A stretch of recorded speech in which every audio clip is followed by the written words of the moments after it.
Hello बच्चों, let's read the question. Present question based है दो स्टेटमेंट्स पर जो कि एजर्शन एंड रीजन फॉर्म में गिवन है।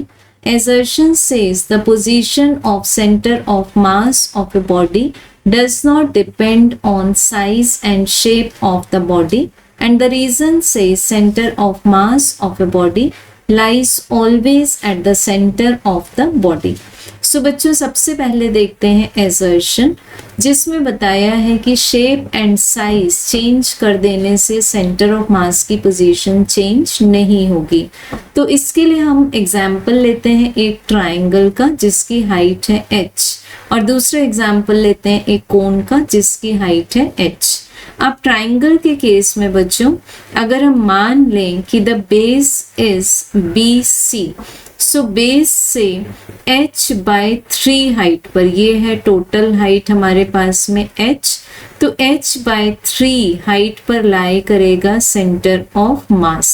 Where as in the case of cone, अगर हम कोन की भी सेम हाइट एज्यूम करें तो कोन के बेस सर्कल से h/4 हाइट पर लाई करेगा सेंटर ऑफ मास। तो दोनों ही केसेस में हमने देखा कि शेप एंड साइज पर centre of mass position depend करती है। So we can say that assertion is false. अब रीजन में बताया है कि सेंटर ऑफ मास हमेशा बॉडी के सेंटर पर ही लाई करता है। सो इसके लिए हम देख सकते हैं कि this is not always true, this is also false.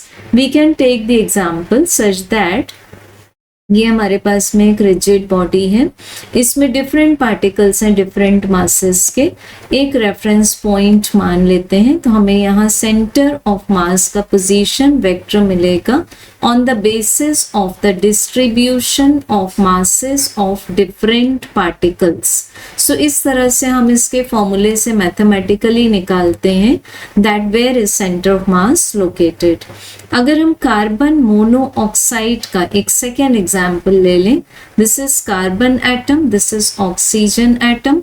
As we know the oxygen atom is heavy and carbon atom is light. So बच्चों, इस केस में कार्बन और ऑक्सीजन के बीच में सेंटर ऑफ मास लाई नहीं करेगा, जबकि वो हैवी एटम ऑक्सीजन एटम के क्लोज लाई करेगा। So we can say that reason is also false. So correct answer is option 4. Thank you.